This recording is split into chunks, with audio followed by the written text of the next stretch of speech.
Yo.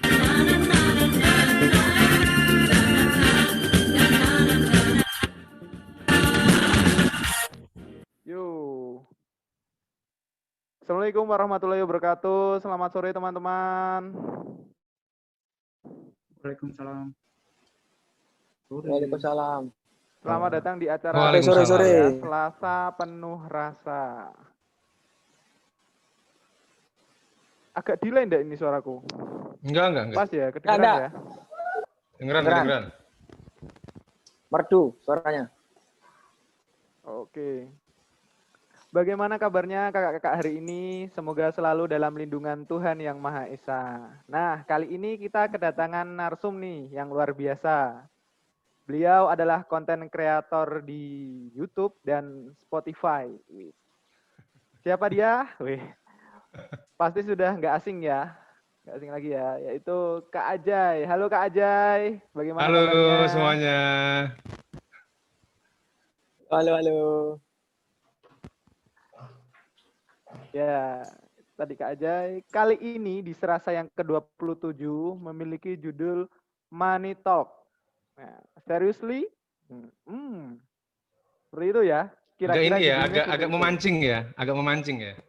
Iya, agak memancing. Kalau saya nggak salah nih, artikan ya. Saya artikan nih membahas tentang uang. Betul nggak? Betul. Ada bau-bau cuan nih. Tapi untuk lebih jelasnya, biar Kak Ajay nih yang jelasin. Untuk waktu dan tempatnya, Kak Ajay kami persilahkan. Sumonggo. Oke, thank you Kak Rido. Halo semuanya, Assalamualaikum warahmatullahi wabarakatuh. Ya. Selamat sore. Halo Kak Ajay. Waalaikumsalam. Selamat sore. Iya. Sore. Jadi kangen Jateng ya, ini ex Jateng juara ya. Jateng masih di hati kok, tenang aja. Ini pada sehat semua ya di Jateng ya. Mudah-mudahan sih teman-teman semua maupun yang di nonton juga di IG Live maupun ini di YouTube ada juga ya? Apa cuman IG Live sama Zoom aja? IG Live, sementara IG Live. YouTube-nya IG Live. Oh, bentar. Oh, siap. Nah, mudah-mudahan semuanya sehat ya. Di zaman PSBB seperti ini saling mengerti, saling support dan saling mendoakan aja. Mudah-mudahan kita bisa menjalaninya dengan kuat dan sabar ya. Karena semuanya mengalami kok, nggak cuma satu orang, dua orang, atau sekelompok, dua kelompok. Seperti itu. Ya, mungkin kali ini saya kemarin sempat ya pas di poster itu kan Mbak Tika terus menghubungi istri saya, manajer saya ya itu ya. Manajer saya terkait dengan Menteri mau dipasang Keuangan. title apa. Dipasang title apa? Saya bilang nggak usah lah gitu ya. Nggak usah gitu, ngapain sih pakai title gitu kan. Saya cuman Bang Ajay aja kok gitu. Cukup Bang Ajay aja. Cuman ya itu, kali ini membahas tentang Money Talks. Seriously gitu kan. Kenapa sih kok judulnya begitu gitu ya? Karena kita hidup tuh nggak jauh-jauh dari uang gitu ya. Tapi kita nggak ngerti uang tuh apa sih dan bagaimana sih gitu ya. Akan jadi seperti apa sih? Taunya ya uang, alat pembayaran, kalau makin banyak kita bisa beli macam-macam gitu ya. Nah, di kali ini kita bahas tentang uang, kita kupas tuntas, kita bedah ya kalau nggak tuntas ya mohon maaf, cuman ini dari sudut ruang dari Bang Ajay berpikir. Karena nah ini langsung saya tampilin aja bagaimana untuk slide-nya. Boleh? Boleh ya. Dipersilahkan. Ya. Oke.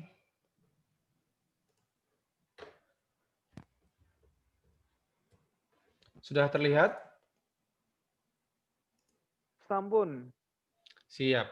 Nah, sebelum kita ngobrol masalah uang, money gitu ya.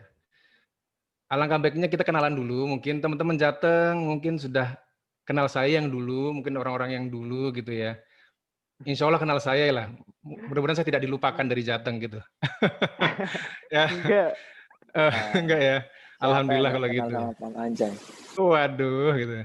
Nah, memang nama Bang Ajay itu nama beken ya. Nama beken, nama gaul gitu ya. Tapi secara profesional dan nama dari lahir, nama saya Hajar Pamungkas. Kita kenalan dulu.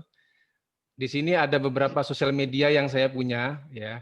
Mulai dari Instagram saya Bang Ajay, kemudian The Pamungkas, bacanya The Pamungkas saja ya, walaupun tulisannya The Pamungkas gitu ya. The Pamungkas, Iya. karena nama belakang saya Pamungkas jelas gitu ya. Kemudian YouTube saya The Pamungkas juga ya. Keduanya mungkin lagi berhenti gitu ya. Saya kan lagi riset di belakang dulu. Kalau ketemu formula yang pas baru saya lanjutin lagi dengan ritme yang baru. Nah, ada juga nih Spotify bagi teman-teman yang pengen dengar suara saya yang seksi ini ya. Kalau di suara mungkin lumayan enak lah kalau didengar gitu ya. Namanya Podcastper, podcastnya Siap. kaum baper. Oke, nah ngomong-ngomong masalah title tadi, kenapa saya nggak mau dipasang title apapun gitu? Karena saya yang jelasin aja deh gitu ya. Sebenarnya saya definisi orang yang iseng banget orangnya. Iseng banget. Kenapa iseng banget? Saking isengnya saya banyak belajar hal. Banyak belajar banyak hal, kebalik lagi. Belajar banyak hal. Mulai dari social intelligence, ya, social media observer, NLPers. NLP tahu nggak? Neuro Linguistic Programming. Itu yang berbicara dengan alam bawah sadar, mirroring, kemudian saya pernah hipnoterapi para uti-uti gitu ya agar makin pede gitu ya. Agar makin pede, makin bersemangat itu. Saya pernah menjadi hipnoterapisnya gitu kan. Hipnotis panggung kayak Uya Kuya atau kayak Romi Rafael juga pernah pada saat kuliah gitu ya. Itu gampang sekali sebenarnya. Jadi itu bukan ilmu gendam, tapi ilmu memang rasional dan psikologis mainnya seperti itu. Bisa dipelajari ya Mas? Bisa dipelajari. Jadi saya belajarnya yang realistis aja lah ya. Kemudian tadi yang Bisa SM jadi jadi apa nih? next rasa berarti ini. Oh. Selain ngomong boleh. Nah, kalau social media observer, kebetulan saya lagi pemerhati TikTok ya. Mungkin teman-teman di sini ada yang anti TikTok, pasti ada. Apa sih TikTok itu kok cuma joget-joget doang? Nah, saya orangnya penasaran. Semakin orang bilang jelek, semakin saya coba apa itu TikTok. Sehingga saya bilang social media observer gitu ya. Kemudian profit maker, jelas. Karena saya punya e-commerce itu tidak aktif, pasif. Kenapa? Tergantung saya beli barang, saya jual lagi. Setiap saya beli barang, saya bosan, saya jual. Gitu ya. Nanti kalau ada peluang, baru saya jualan. The real barang-barang yang memang untuk jualan. Jadi memang harus disiapkan zaman sekarang. Orang-orang kalau tidak punya akun marketplace atau e-commerce gitu ya. Contoh saya bilang itu OLX ya. OLX, Tokopedia, Shopee, Bukalapak, rugi. Sekarang zaman digital, cuan tuh bisa dari mana aja. Kalau zaman dulu mungkin kita jual sepatu kita, jual barang-barang kita agak kesulitan ya. Kita tawarin temen, temennya nggak mau. Ada yang bilang kemahalan. Sedangkan kita pilihan untuk menjualnya cuma teman kita, tidak ada yang lain. Nah sekarang di marketplace ini, e-commerce, itu banyak banget orang-orang yang mencari dan bisa melakukan tawar-menawar secara bergantian gitu. Tergantung bidnya pas apa enggak gitu ya. Harganya pas apa enggak baru kita lepas. Itu. Kemudian saya mencoba lagi masuk ke dunia podcaster. Karena saya rasa suara saya cukup seksi ya kalau di radio gitu ya. Kalau via suara gitu mungkin suaranya bakal terngiang-ngiang para wanita gitu ya. Jadi mencoba peruntungan di podcaster gitu ya dengan sama teman saya, sama istri saya juga, bahkan sendirian juga iya. Cuman saya pengen ngerasain feel-nya. Orang kalau ngomong depan orang, TikTokan tuh lebih gampang. Tapi kalau kita ngomong sendirian tuh berasa gila gitu. Apa sih yang dibahas gitu ya. Nah, saya ingin merasakan feel itu, makanya menjadi podcaster dadakan, mencoba. Tuh. Kemudian menjadi konten kreator juga iseng juga gitu ya. Saya pengen membuat video itu kayak gimana sih produksi video gitu, yang paling gampang, paling mungkin yang jelek, yang biasa. Mungkin nanti next saya bikin film mini movie yang bagus mungkin. Kalau proper gitu ya, ada waktunya, ada alat-alatnya ya, dan segala macamnya. Itu ada mimpi saya bikin film satu aja yang masterpiece. Gitu. Kemudian saking isengnya lagi, saya coba udah jalan sih beberapa bulan ini gitu ya. Sebelumnya jadi investor aja, baik investor melalui aset yang lain gitu ya, mau mutual fund atau reksadana atau saham individual. Sekarang beralih switch ke trader, yang dimana BSJP biasanya beli sore jual pagi gitu-gitu ya. Padahal ya tergantung gitu.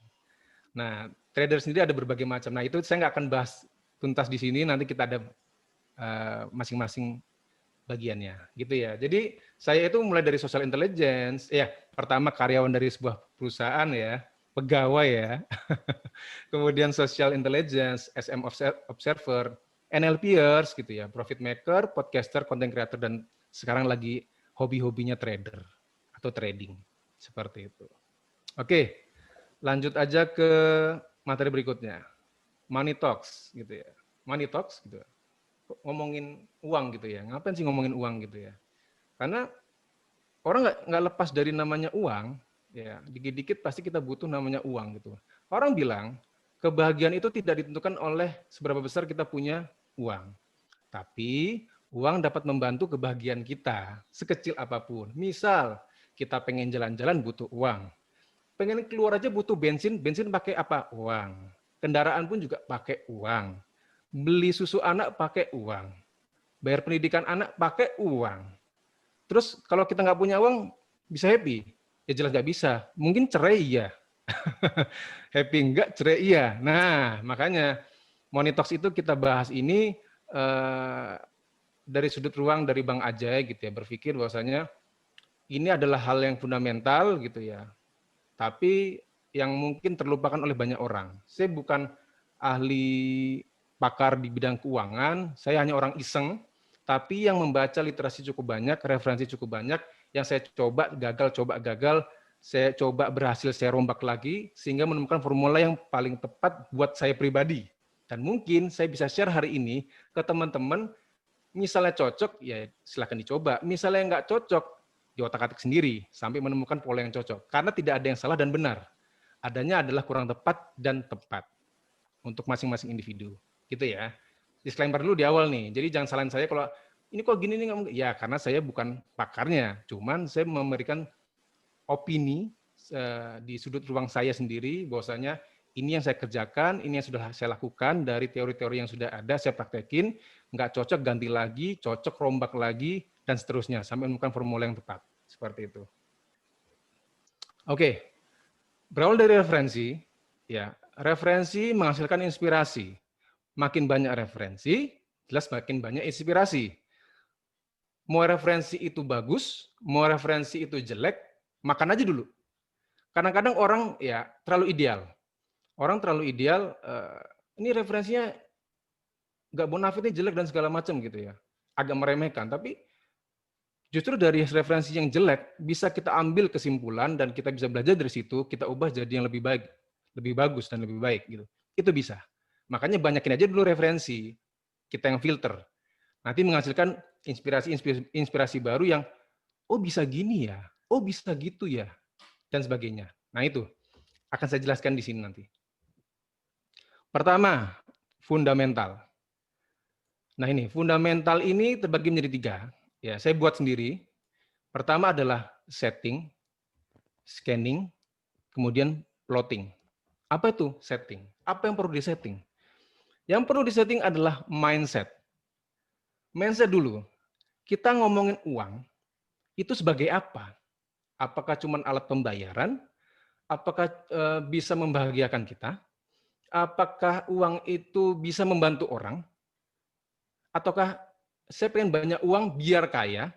Saya pengen kaya, pengen atau cuma sekedar cukup, atau saya pengen nyaman dan aman dan sebagainya. Setting mindset dulu. Tujuanmu apa sih terhadap uang ini? Apa yang kamu baca terhadap uang ini? Gitu ya. Oke, saya ketemu. Oh, kalau saya pengennya cukup aja. Kalau ada apa-apa, ya cukup. Anak bisa sekolah misalnya. Istri bahagia. Kemudian jalan-jalan bisa. Kemudian pengen beli ini bisa. Dan sebagainya. Cukup. Tapi kalau saya pengen jadi kaya, terus udah kaya ngapain? Oh, saya pengen bantu orang. Caranya gimana? Ya saya bikin yayasan misalnya. Saya bikin yayasan, saya masukin orang-orang di sana, ya kan? Saya bangun untuk menolong orang-orang yang tidak mampu dan dan sebagainya gitu ya. Termasuk yatim piatu dan segala macam. Mungkin jadi donatur tetap jika saya kaya. Seperti itu. Jelas, harus jelas. Mau kaya harus jelas, cukupnya juga jelas, nyaman dan amannya juga harus jelas. Setting mindset dulu, fundamentalnya. Yang kedua, apa yang kita terima, ya harus kita kelola. Bukan yang nggak ada kita cari, yang ada kita biarkan aja atau lari gitu ya. Nah, scanning. Setelah kita setting mindset, kita coba untuk scanning dulu.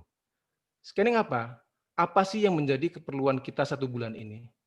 Yang pasti keluar dan tiap bulan akan keluar. Mulai dari misalnya kita terima uang 10 juta. 10 juta ini harus habis. Dan harus habisnya kemana aja. Nah, scanning dulu. Sebelum kita tentukan kemana, gitu ya. Ya kita scanning dulu. Pengeluaran kita 1 bulan ini mulai dari apa dan segala macam. Nanti ada lebih detailnya di bagian slide di akhir ya. Seperti itu. Oke, setelah scanningnya selesai, berhasil gitu ya. Ngerti itu. Ya kita plotting, ya kita rencanakan. Kita plotkan ke bagian kategori yang kita inginkan gitu ya. Nah, mungkin ada yang beberapa orang masih bingung gitu loh. Kategori apa sih yang harus dimasukkan gitu ya? Saya biasanya cuma terima gaji, saya kasih istri saya uang bulanan, saya punya tabungan buat anak, buat laki gitu ya, buat jalan-jalan saya sendiri, saya buat makan jajanan saya sendiri gitu ya, ketika saya lagi kerja gitu, anak-anak cukupi, udah beres, that's it gitu. Nah itu yang kadang-kadang nggak salah. Saya bilang ini nggak ada yang salah, nggak ada yang benar. Tapi apakah tepat dengan cara seperti itu? Apakah menjadi nyaman dan aman ke depannya? Jika pola itu terus dilakukan. Takutnya kalau tahu itu kurang tepat dan sudah dikasih tahu orang lain itu kurang tepat tapi tetap melakukan, akan berasa nanti ketika sudah masuk fase umur 45, 50 atau bahkan pensiun dengan pola seperti itu. Nggak punya tabungan, bingung bagaimana cara membeliin anak cucu dan segala macam karena nggak punya uang, nanti malah jadi generasi sandwich gitu ya. Menuntut anak untuk biayai kita, anaknya sendiri punya keluarga dan segala macam. Itu yang bahaya. Karena jadi momok sekarang adalah generasi-generasi yang menjadi tulang punggung bagi orang tuanya dan juga keluarga kecilnya. Sehingga uang yang harusnya bisa dia nikmati sama keluarganya ya terbagi-bagi, entah jadi orang tua tergantung ya, ketika background orang tuanya makmur atau maju gitu ya, mampu gitu ya, tidak dikasih ya tidak ada masalah gitu. Tapi ketika menjadi keluarga yang kurang mampu, kemudian anak adiknya juga butuh sekolah dan segala macam, kemudian istrinya juga butuh uang, anaknya juga iya sebagai kewajibannya, terus uangnya habis, dia nggak bisa menikmati, ya itu akan dirasakan bertahun-tahun. Itu yang kita nggak mau, menjadi generasi sandwich. Itu ya. Jadi fundamentalnya harus dipahami dulu, mulai dari setting mindset dulu, scanning pengeluaran yang ada dan plotting terhadap uang-uang yang kita punya. Seperti gaji tetap seperti itu ya. Oke. Nah, saya sedikit menyinggung minimalis. Kenapa sih kok masuk ke dalam money talks gitu ya? Karena apa yang kita lakukan itu nggak jauh-jauh dari apa yang kita pelajari, apa yang kita rasakan selama ini, apa yang kita lakukan, sehingga memandang uang itu seperti apa. Nah mungkin teman-teman tahu di sini ya, ada Fumio Sasaki ya, Goodbye Things gitu ya, hidup minimalis ala Jepang atau Marie Kondo tentang merapikan kayak kabinet dan segala macam gitu ya, organize gitu ya.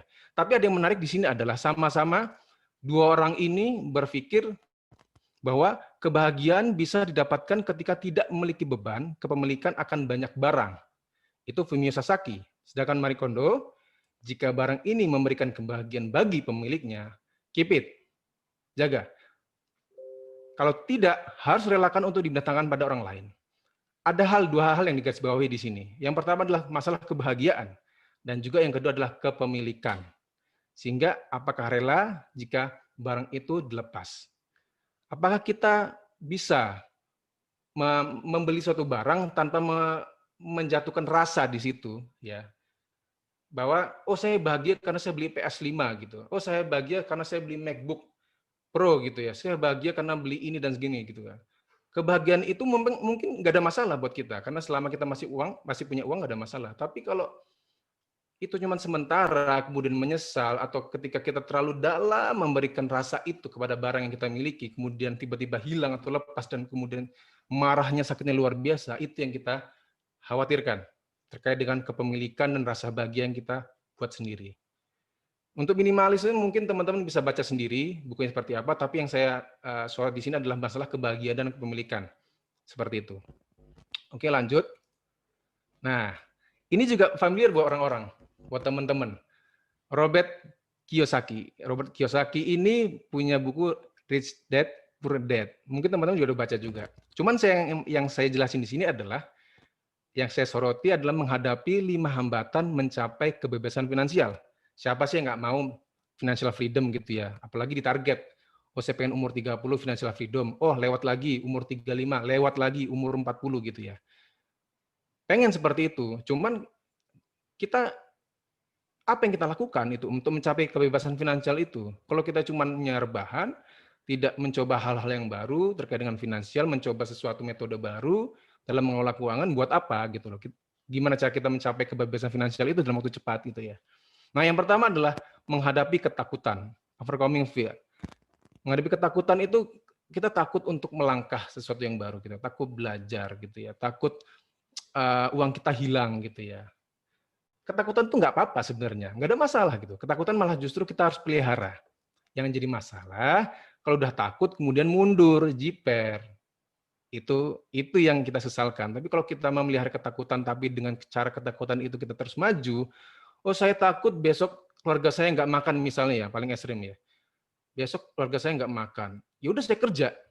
Gimana caranya biar saya bisa menghidupi keluarga saya dari ketakutan itu. Pakailah ketakutan itu untuk bisa lebih maju lagi. Yang kedua, menghadapi sinisme. Maksudnya apa? Kita terlalu banyak mendengarkan orang lain gitu ya. Misalnya kita pengen memulai reksadana gitu. Sedangkan teman-teman kita bilang, gak usah reksadana gitu. Nanti ada biaya inilah, uangmu habis nanti kalau misalnya drop gimana? Kamu salah manajer investasinya gimana dan segala macam. Akhirnya orangnya ingin mencoba reksadana misalnya. Jadi, oh iya ya, daripada uang saya hilang gitu ya.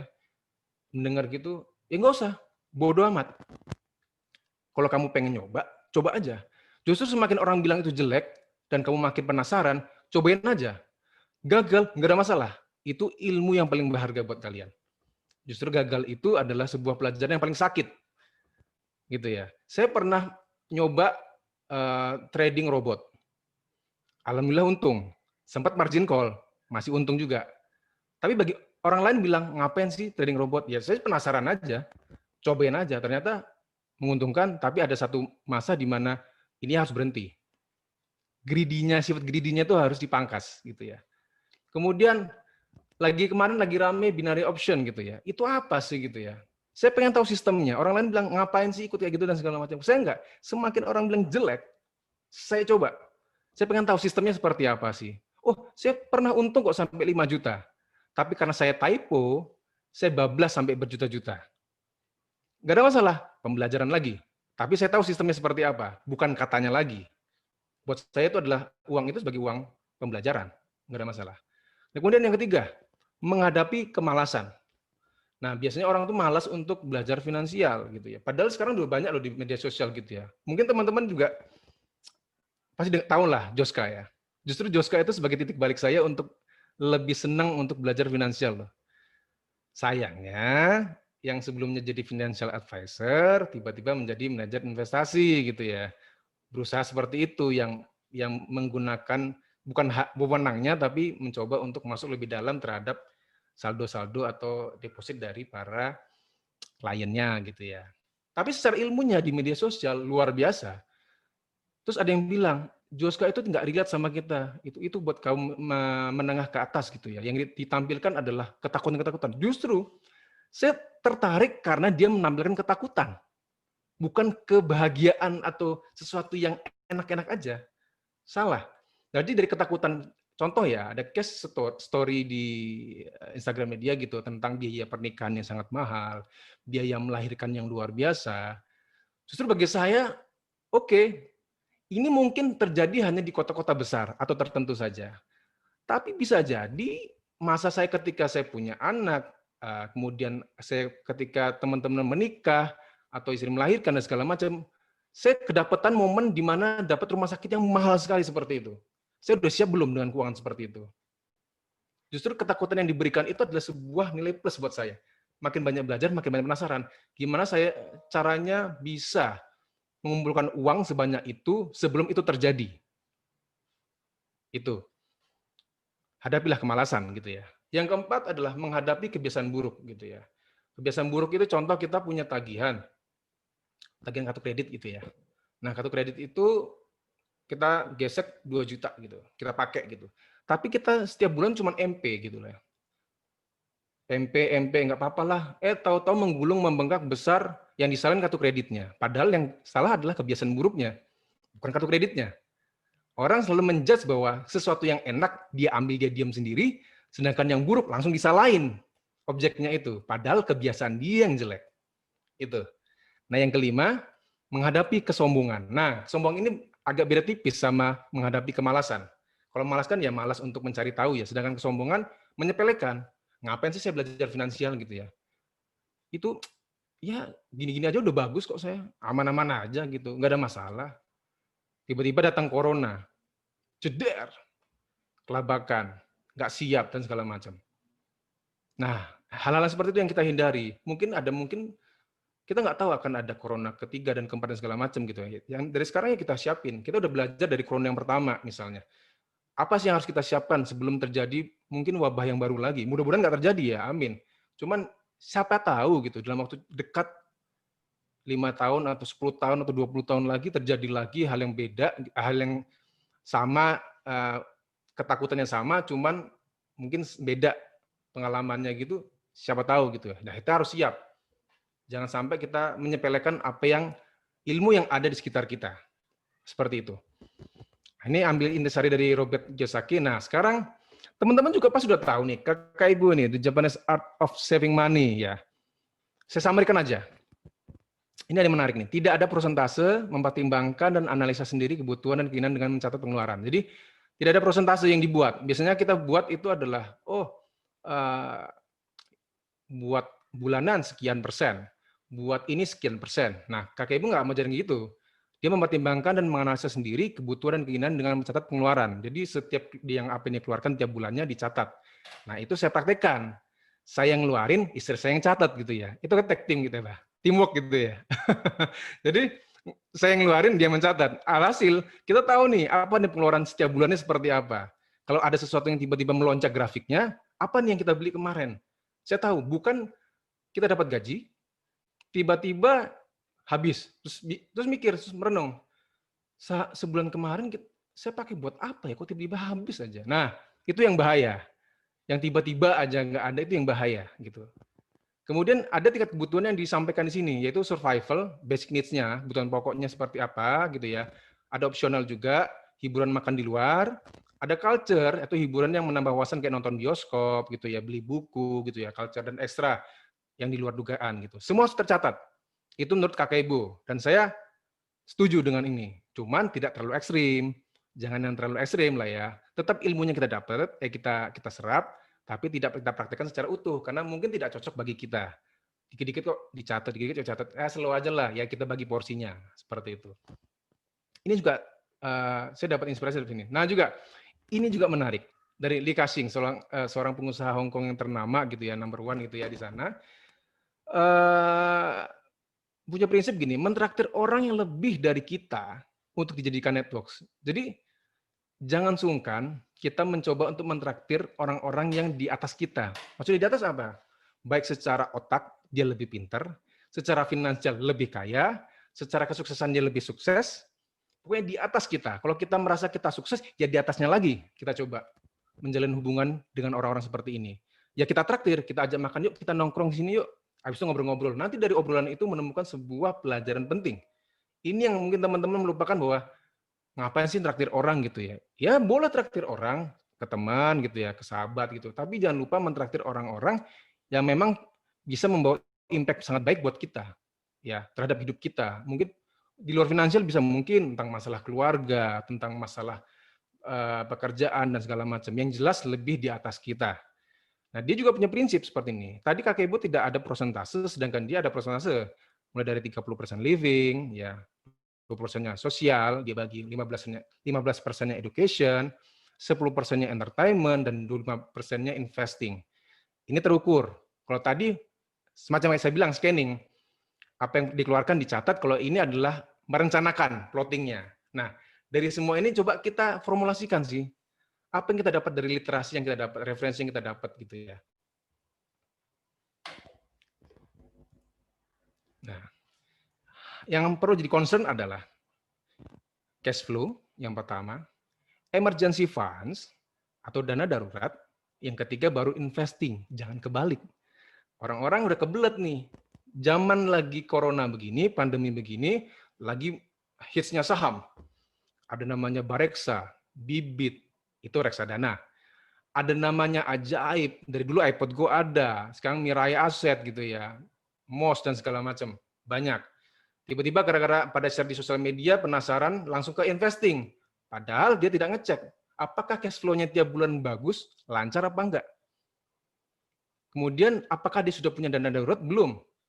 Baru menuju ke investing. Nah, ketika kita cash flow, ya tadi kita scanning dulu.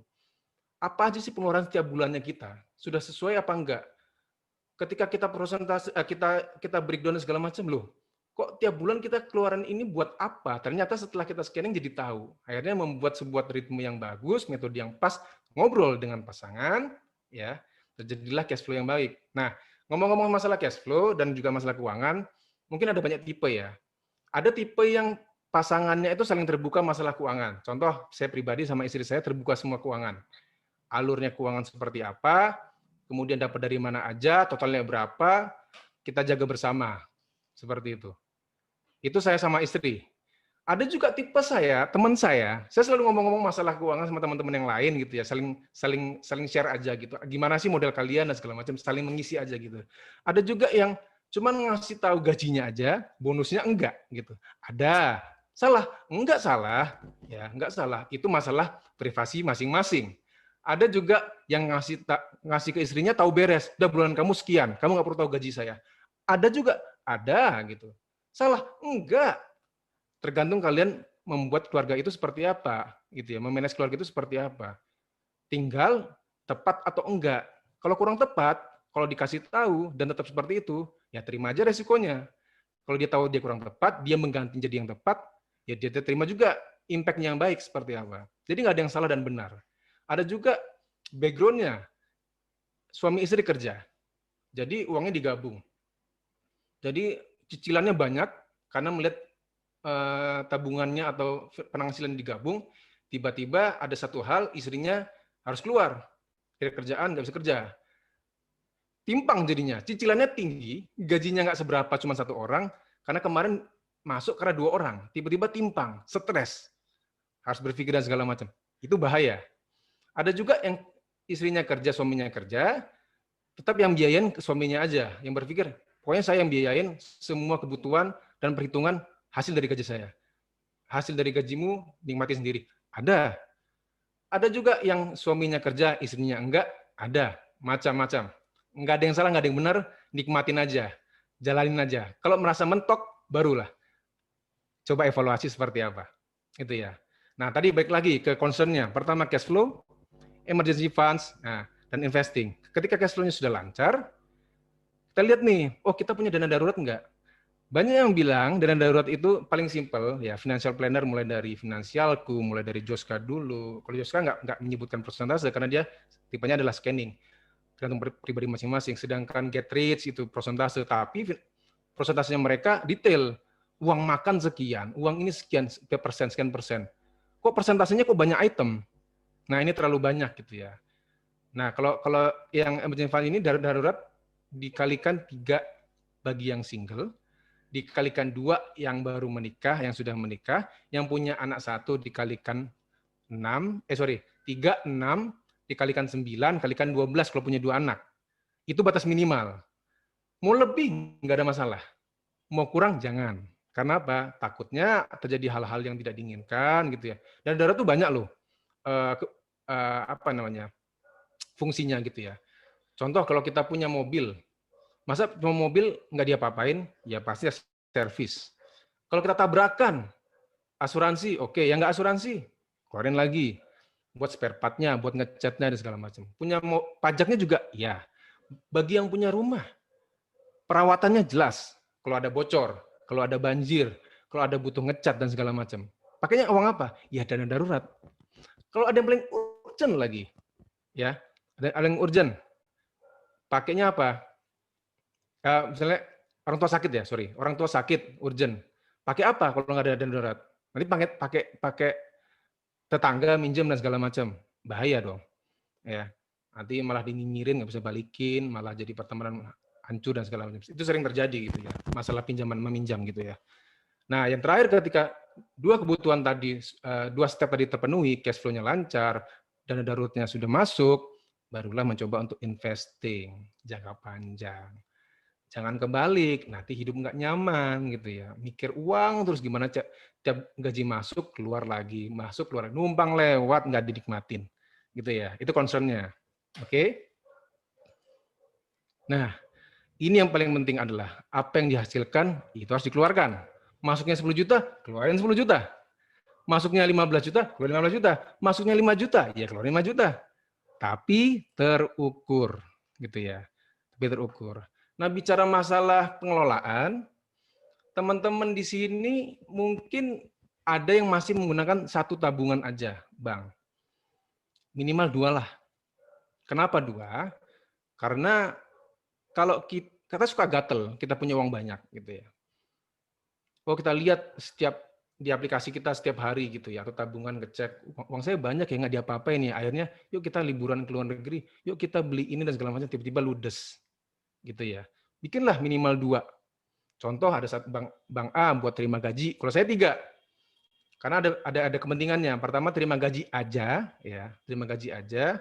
Yang kedua buat jual beli transaksi, saya sebutin ya mereknya ya, BCA, yang paling gampang dan diterima di mana aja, buat transaksi apa aja orang pasti punya, pasti nanya BCA ya, ada BCA enggak dan segala macam, pasti BCA.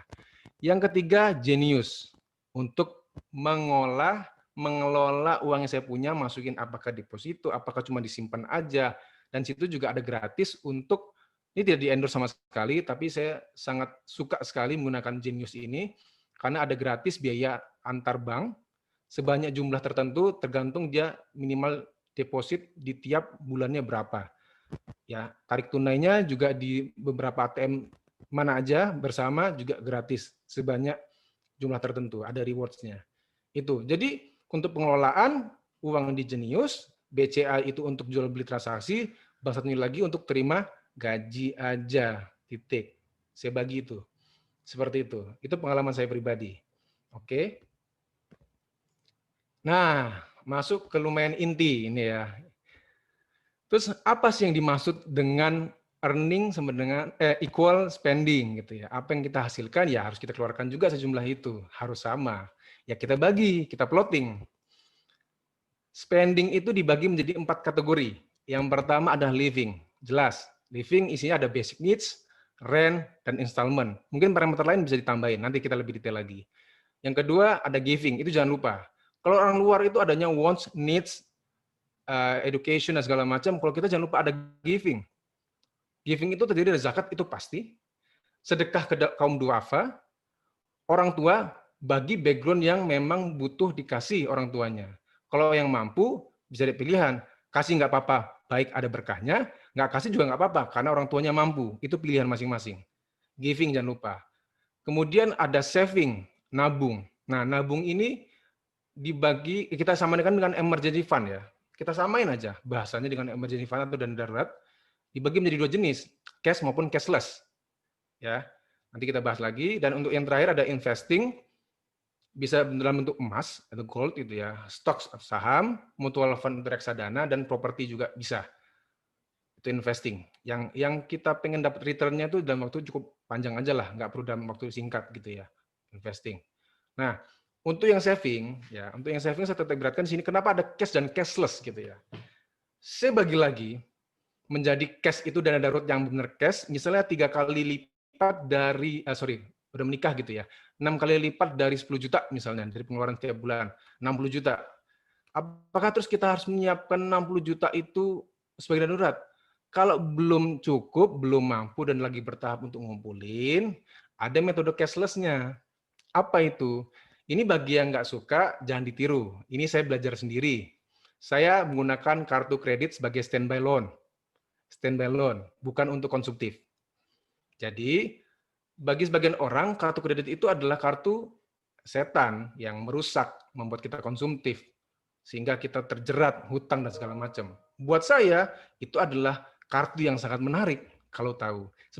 Sebagai catatan histori, saya pernah iseng, karena saya orangnya iseng, saya apply kartu kredit 10-12 jenis kartu. Percaya nggak? Berbagai macam bank. Karena saya iseng. Kenapa kok iseng? Iya, saya iseng pengen tahu benefitnya apa, cara kerjanya bagaimana, menariknya apa, cocok nggak kebutuhan saya. Saya milih. Kartu apa sih yang paling cocok? Dari 12, saya sortir lagi berkurang, jadi 10, 8, 6, sampai sekarang cuma tinggal 2. Dan ini kartu yang paling favorit. Perlu saya sebutin nggak? Nggak perlu ya. Nanti dikiranya promo lagi. Gitu. Jadi, sampai sekarang saya punya 2 kartu kredit sebagai stand balloon. Kenapa? Itu pinjaman yang paling oke, ya, stand balloon ya, pinjaman yang paling oke, dan juga anti berisik. Kenapa bilang? Kalau kita nggak punya duit, tiba-tiba kita pinjam orang tua. Udah kerja kok masih pinjam orang tua. Belum tentu orang tuanya juga makmur gitu ya. Pas-pasan gitu ya. Atau kita pinjam saudara, kakak, adik gitu ya. Gengsi. Pinjam teman nanti dinyinyirin kalau telat bayar. Pinjam saudara kalau nggak bayar jadi musuh. Yang paling aman apa? Ya kartu kredit. Caranya bagaimana? Ada ilmunya. Ada ilmunya. Jadi bagi yang tahu, itu menarik banget. Mungkin saya agak sedikit teaser, ada yang namanya tarik tunai, ada yang namanya gestun offline, dan juga gestun online. Dipakai buat apa? Dipakai misalnya paling gampang adalah kita punya HP tiba-tiba rusak, mati total. Uang kita nggak ada nih. Padahal itu termasuk dalam CAPEX ya, capital expansion itu ya, dalam bentuk besar gitu ya, tidak operasional atau cicilan gitu ya. Kalau kita nggak punya kartu kredit ya kita keluarin semua uangnya gitu kan. Tapi kalau tiba-tiba dana darurat kita habis gitu ya, tipis belum nyampe gitu ya, terus kita harus punya HP itu pengganti untuk kita kerja dan berkomunikasi, ya kartu kredit salah satu penyelamat daripada kita minjam orang tua, tetangga, adik, kakak, atau teman gitu ya. Bahkan ada cicilan 0%. Itu dipakai darurat saja, benar-benar darurat. Gitu ya, tidak konsumtif. Kemudian ada kalau kita misalnya lagi pindah tugas gitu ya. Pindah tugas terus bayar kontrakan jebret 1 tahun itu 25 juta sampai 30 juta gitu ya. Mungkin ya seperti itu ya. Shock gitu ya. Cash flow-nya nggak bagus nih, lagi nggak ada uang banyak ini dana daruratnya. Pakai kartu kredit. Caranya gimana? Gestun. Gesek tunai. Mungkin teman-teman ada yang paham, ada yang enggak di sini. Gestun itu seperti apa? Tapi saya cuma teaser aja, saya nggak akan jelasin gimana nanti ya, biar jadi penasaran teman-teman aja. Yang penting kartu kredit itu bisa membantu teman-teman untuk menjadi stand balloon. Jangan pernah pinjol semacam aku laku dan kawan-kawan gitu ya, agak bahaya. Data-data kita diambil, kalau kita nggak bisa bayar, kontak, foto-foto kita bisa diambil, kita disebar. Itu bahaya. Pinjol bunganya gede sekali. Dah, itu aja. Saya titip pesan sama teman-teman, jangan pernah menggunakan pinjol. Sama sekali. Itu membuat kalian makin sengsara. Nah, kalau investing, emas. Ini yang menarik nih. Emas juga ada ilmunya juga. Saya belajar ngulik emas ini nggak cuma sehari 2 hari gitu ya. Kenapa saya rekomendasiin emas gitu ya? Banyak orang bilang, ngapain kamu investasi emas? Emas itu kan harga jualnya sekian, harga beli sekian gitu ya. Ya kamu belum untung dong gitu. Ya kita nggak cari untung, kita mainnya long term. Jangka panjang. Emas itu memang didedikasikan minimal 5 tahun. Coba teman-teman cek di Google gitu ya. Historical emas itu per 5 tahun tuh naik sampai 200 sampai 300 ribu per gramnya. 2005 150 ribuan per gram, 2010 340 something, 2015 menyentuh 500-an. Nah, 2020 karena ada excuse gini ya, ada kejadian genting seperti ini, ada masalah politik, keamanan, kesehatan terguncang. Kemarin standarnya 800 sampai 1 juta. Seperti itu. Ini ada hidup om aja ini siapa ini tulis. Oke, seperti itu. Jadi bisa dibilang gold itu adalah safety net-nya kita untuk kita gunakan buat apa? Tiba-tiba Anda butuh sekolah dan harganya mahal pada saat itu. Dan itu terjadi pada saat 5 tahun atau 10 tahun kemudian kan, tidak dalam waktu dekat kan, ya baru kita jual. Kalau kita beli dan kita jual untuk waktu 1 tahun, 2 tahun, 3 tahun, nggak kepake, nggak masuk. Jangan investasi emas. Caranya gimana? Investasi dibuat cara nabung. Dicicil aja, sebulan siapin duit buat beli 1 gram, 1 gram, 1 gram. Loh, kok kecil banget? Ya kecil kalau memang dilihat dari angkanya, tapi dari habitnya berat apa enggak? 1 gram aja sekarang 1 juta, 900 sampai 1 juta. Mau nggak ngeluarin 1 gram emas per bulan gitu? Itu, jadi habit yang dibentuk. Nggak sadar sampai 30 tahun sampai 40 tahun kemudian, kita 12 kali 40 berapa tuh? Dikalikan 1 gram aja. Pensiun, tinggal mau beli jajan ciki, jual emasnya 1 gram, beli nasi uduk gitu ya. Besoknya habis lagi, jual lagi emasnya, udah. Untuk hidup hari tua makin enak, udah ada pegangan emas. Tidak jadi generasi sandwich anaknya. Gitu. Tidak memberatkan beban si anak yang punya keluarga. Kita punya safety net sendiri, itu gold.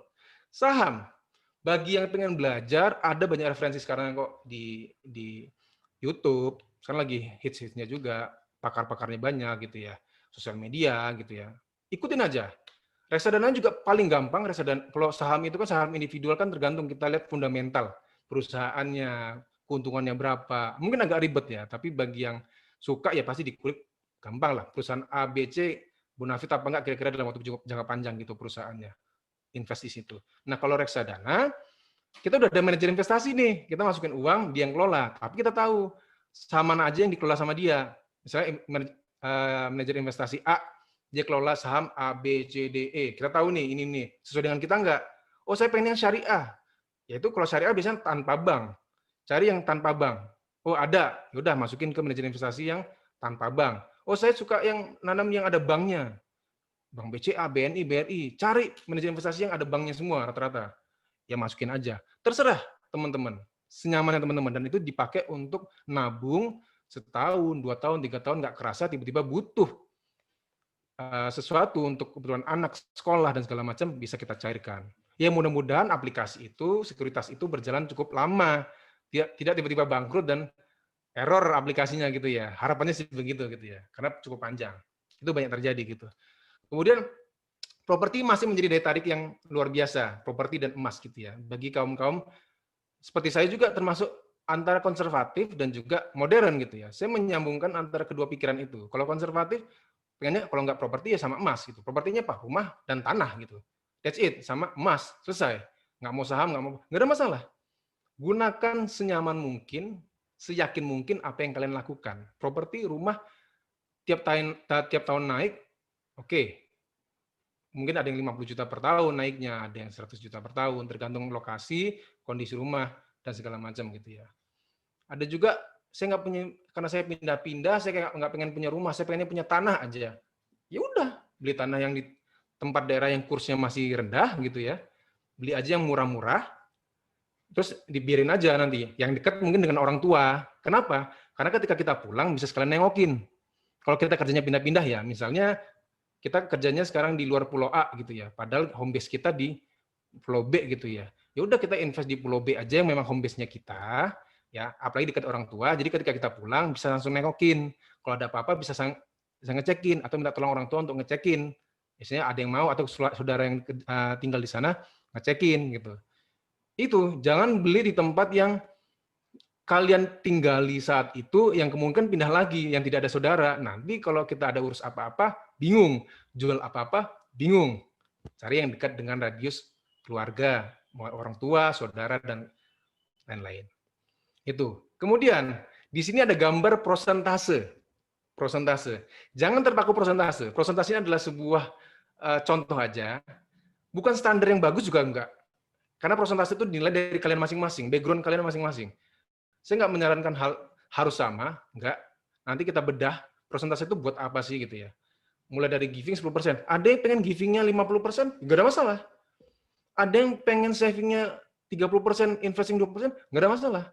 Itu hak kalian, terserah kalian, senyamannya kalian aja. Seperti itu. Oke, kita lanjut aja. Nah, ini contohnya dari pengeluaran. Ini saya buat sampel ya. Misalnya ada pemasukan 10 juta, ya spendingnya 10 juta. Gitu ya. Nah, kita bagi 4 kategori. Living, giving, saving, investing. Living, kita bedah. Misalnya kalau kita nggak punya rumah gitu ya, kita kontrak di kota A, ya kontrakan jadi masukin living. Hitungannya jadi per bulan. Walaupun kita bayarnya 1 tahun, ya kita siapin secara per bulan. Kita ngumpulin. Yang kedua, uang bulanan.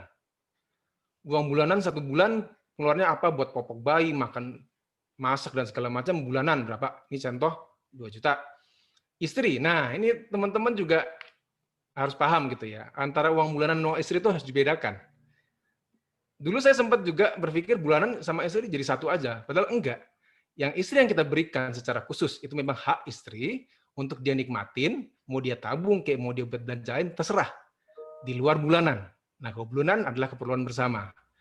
Itu. Jadi para suami, bapak-bapak yang belum ngasih istrinya tiap bulan, saya rekomendasikan biar istri makin cinta, ya. Gitu.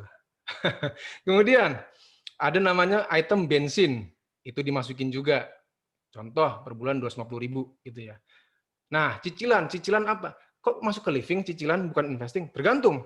Cicilanmu cicilan yang konsumtif atau cicilan yang menghasilkan. Kalau cicilannya konsumtif kayak cicilan HP gitu ya, cicilan sesuatu yang barang-barang yang lucu gitu ya, pengen dicicil gitu ya, nggak penting gitulah ya. Ya masukin aja ke living, jadi satu catatan khusus di living gitu ya. Kebetulan saya buat persentase jadi 40%. Nah, kalau kalian scanningnya ternyata livingnya 60%, ya nggak ada masalah kalau kalian nyaman. Tapi perlu diingat, apakah givingnya sudah masuk atau belum? Zakat pasti 2,5% minimal. Mau gede nggak ada masalah gitu ya. Sedekah 250.000 saya contoh di sini, lebih nggak ada masalah gitu ya. Yang penting tertuang di situ bahwasanya kita harus ingat tiap bulan harus sedekah. Nominalnya berapa terserah, yang penting itemnya masuk sedekah. Nah, orang tua di sini, tadi saya bilang ada yang mampu, ada yang enggak background-nya gitu ya. Ada yang mau ngasih orang tua monggo, enggak ngasih juga enggak ada masalah. Ada yang wajib ngasih orang tua, oke. Bahkan ada yang ngasih saudaranya juga masukin ke giving. Prosentasenya, ya tergantung nanti hasilnya dari kalian berapa. Kalian lagi, savingnya udah lakuin belum 1 bulan? Oh, saya udah ngumpulin dana darurat. Ya masukin dana darurat. 1 juta. Gitu ya. Entertainment kenapa masukin saving? Ini agak pertanyaan bagi orang-orang. Karena entertainment itu sifatnya adalah dinamis. Kita mau nikmatin apa enggak terserah. Kalau kita pakai ya habis, kalau kita nggak pakai masukin jadi dana darurat. Jangan dipakai buat yang lain. Itu kenapa entertainment masuk ke saving. Kemudian yang terakhir baru investing, siapin juga plotnya. Mulai 1 juta emas atau reksadana. Bebas. Kalau emas menyentuh harga 900.000 1 juta, ya emasnya 900.000, 100.000-nya reksadana. Karena reksadana mulai 100.000 ada gitu ya. Dibagi aja. Yang penting kalian udah ngeplotin. Nah, properti cicilan gitu ya. Ini cicilan yang menghasilkan. Kalau kalian beli rumah atau beli tanah yang bentuknya cicilan gitu ya. Kalau beli mobil masukin ke living aja gitu ya. Karena memang tidak menghasilkan. Kecuali memang ojek online gitu ya. Mungkin masukin ke investing karena juga dia nyicil sekalian untuk dia bekerja produktif gitu ya. Nah, ini properti juga dimasukin ke investing. Setelah di total jebret gitu ya, di total semua keluar tuh prosentasenya. Nah, pertama, kategori apa yang nggak ada di kalian? Oh, ternyata setelah saya breakdown, saya nggak ada investing nih, cuman living, giving, saving. Nah, ada nggak bagian-bagian living atau saving yang bisa diotak-atik? Terutama living ya. Karena kebocoran itu biasanya di living. Yang kita nggak sadar tiap bulannya pasti keluar. Oh, nggak ada, udah mentok, nggak ada apa. Ya sudah, investingnya berhenti dulu, saving dulu, dana darurat dulu yang dikumpulin. Ketika di prosentasenya kok gedean living 70%, sisanya 10 gimana? Ya nggak apa-apa. Kalian nyaman nggak? Kalau kalian nyaman, lanjutin. Kalau enggak, evaluasi. Seperti itu. Jadi, prosentase itu ada semu. Tidak ada pakem yang tepat gitu ya. Tapi ada gambaran bahwasanya kita sehat nggak kondisi keuangannya. Kita keluarinnya ada nggak apa yang kita terima dan apa yang kita habiskan sesuai nggak? Jangan sampai kita terima gaji 10 juta.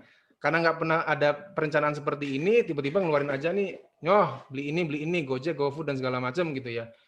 Tiba-tiba, kok uangnya akhir bulan udah habis gitu ya. Buat apa aja kemarin? Bingung. Ada lagi yang modelnya tiap bulan dikeluarin belanja bla bla bla bla, ada sisa nih. Nah, kata-kata sisa ini agak sedikit ngeri ya. Ngeri, kenapa? Karena dia nggak tahu akan digunakan buat apa. Sisa itu buat apa? Ada yang dibuat untuk sisa nih, yaudah kita jalan-jalan. Sisa nih, yaudah kita tabung. Sisa nih, yaudah kita kasih orang. Macam-macam. Tapi kalau sudah diplotin begini, nggak ada yang namanya sisa. Kita tahu, oh uang ini memang untuk kita paksa untuk masuk dana darurat. Oh uang ini kita paksa untuk invest untuk emas atau reksadana. Oh uang ini buat properti dan segala macam. Jelas. Masalah nanti masalah kurang dan segala macam, ambillah dari dana darurat. Tapi jangan sering-sering. ya kita udah ngumpulin dana darurat, setiap bulannya kok kurang terus, ngambil terus, percuma dana daruratnya disiapkan gitu ya. Seperti itu. Oke, mungkin itu dulu dari saya ya. Stay hungry, stay foolish. Saya suka banget dengan quote-nya dari Steve Jobs karena kita harus selalu merasa lapar gitu ya terhadap suatu ilmu yang ada di sekeliling kita. Nggak usah jauh-jauh ilmunya yang keren-keren tinggi-tinggi, tapi fundamental kita atau ilmu yang kita pakai sehari-hari itu tidak kita kuasai, dan juga kita merasa bodoh karena kalau kita merasa pinter sedikit gitu ya, kita selalu menjudge orang lain itu salah dan benar. Kalau kita merasa bodoh dan kita belajar terus, yang ada adalah itu kayaknya kurang tepat buat kita atau tepat buat kita. Tepat buat orang lain apa kurang tepat buat orang lain. Jadi kita bisa saling sharing, saling mengisi. Ketika kita share, orang lain itu mencoba dan ternyata cocok, alhamdulillah terbantu. Kalau kita share dia coba nggak cocok, ya dia share lagi ke teman yang lainnya. Saling terkoneksi, saling bercerita, berbagi, akhirnya menemukan formula sendiri dan hidup lebih aman dan nyaman. Itu dari saya. Terima kasih teman-teman Saset Babet. Mungkin ada pertanyaan. Oke, luar biasa. Terima kasih Bang Ajay. Siap, Kak Rido. Jadi kita mendapatkan banyak gambaran nih tentang pentingnya belajar finansial. Bagaimana cara mendapatkan info, cara mengalokasikan uang, mengalokasikan sumber daya, dan juga antisipasi resiko yang tidak diinginkan di masa depan. Nah, Betul. semoga ilmu yang di-share dari Kak Ajay bermanfaat.